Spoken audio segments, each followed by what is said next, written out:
my presentation. Good evening, everyone. My name Andi Purwanto, and along with my colleagues Diva Varika and Andrea Jonathan, I will present our research on the comparative effectiveness of antipyretics between oral paracetamol and intravenous metamizole in fever patients. As we know that fever management is a critical aspect of patient care, and understanding of the effectiveness of different antipyretics can significantly impact clinical outcome. Let's delve into the detail of our study. From the background, the key point, fever is a common symptom in hospitalized patients, often requiring prompt and effective management to improve patient comfort and outcomes. The two widely used antipyretics, paracetamol and metamizole, have different administration routes that can influence their efficacy. Oral paracetamol is commonly used due to its ease of administration, while intravenous metamizole is preferred in certain clinical situations for its rapid onset of actions. The route of administration is crucial as it affects the speed and effectiveness of fever reduction. The duration of treatment and overall healthcare costs. The study aims to compare the effectiveness of these two antipyretics to provide insight into their optimal use in clinical practice. Okay, we move to research objective. Our main objective was to analyze the comparative effectiveness of oral paracetamol and intravenous metamizole in reducing fever among patients at the inpatient installation of Salvation Army Hospital during September until October 2019. By comparing these two methods, we aim to determine which route provides more effective and efficient fever management, potentially informing clinical decision and improving patient outcome. Okay, we move to methodology. We conducted an observational analytical study using an independent test to compare the effectiveness of oral paracetamol and intravenous metamizole. And the dose of the paracetamol is 1 gram, and the dose of intravenous metamizole is also 1 gram IV. The study included fever patients with an auxiliary temperature of 37.5 degrees Celsius or higher, age over 18 years, willing to participate and able to communicate actively. We excluded patients under 18, those with hypersensitivity to paracetamol or metamizole, and patients with brain disease affecting the hypothalamic set point. Our sample consisted of 20 patients with 13 males, it's about 65.4%, and 7 females, it's about 34.6%.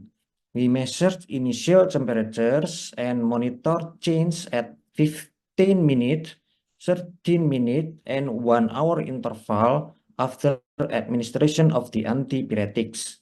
The detailed approach allowed us to capture comprehensive data on the effectiveness of each treatment method. And we move to the research result. The demographic breakdown of our study group show 13 males 65.4% and 7 females 34.6%. This information is essential to understand the context and applicability of our findings. While our study did not focus on gender and differences, the demographic data provide a basis for future research on whether gender impact the effectiveness of these antipyretics. Now, Let's examine the temperature change observed in our study because there is interesting results. In the oral paracetamol group, the initial temperature was 38.7 degrees Celsius, which decreased to 36.5 degrees Celsius after 1 hour. In the intravenous metamizole group, the initial temperature was 38.6 degrees Celsius, which decreased to 36.5 degrees Celsius after 1 hour. These results indicate that both antipyretics effectively reduce fever, but the speed and extent of reduction varied. The differential in initial temperature change between the two groups highlight the potential advantage of one method over the other in specific clinical scenario. It is particularly interesting to note that while both treatments were effective, their mechanism and route of administration influenced their performance. We further analyzed temperature reduction at different time intervals. After 15 minutes, the temperature reduction in the oral paracetamol group was 1.4 degrees Celsius, significantly higher than the 0.4 degrees Celsius reduction in the intravenous metamizole group. However, at the 30-minute and 1-hour marks, there was no significant difference in temperature reduction. This suggests that oral paracetamol acts faster in reduction fever compared to intravenous metamizole to both active achieve similar result over a longer period. These findings are crucial for clinical practice as they suggest that oral paracetamol may be more effective for rapid fever reduction while both medications are similarly effective over a longer duration.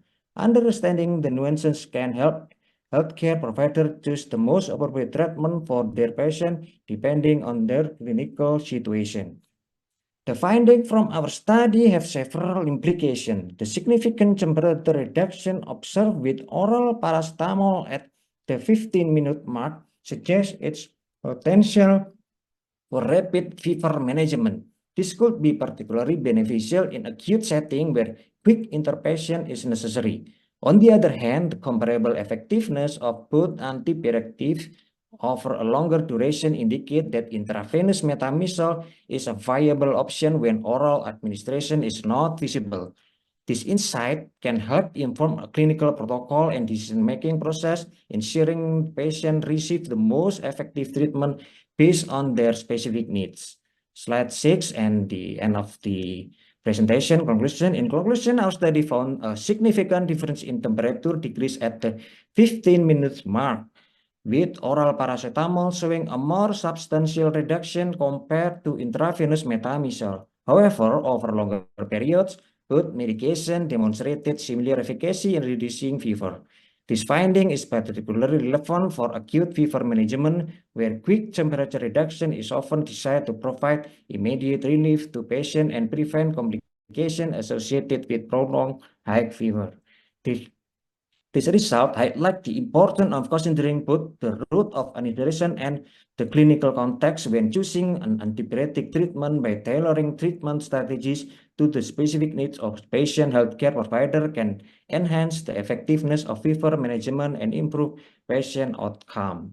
And the last, the implication and recommendation. The implication of the study suggests that oral paracetamol may be more effective for rapid temperature reduction in initial stage of fever treatments compared with intravenous metamizole.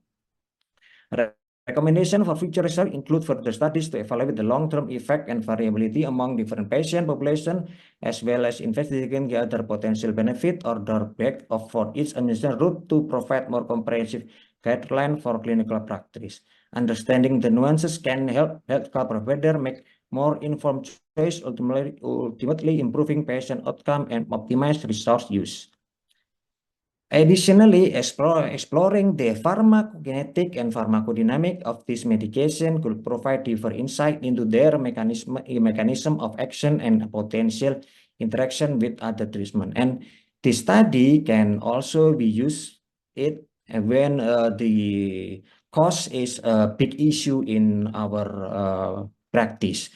Thank you for your attention. Your engagement and insight are valuable as we continue to explore and improve fever management strategies. Thank my presentation, and this is the end of my presentation.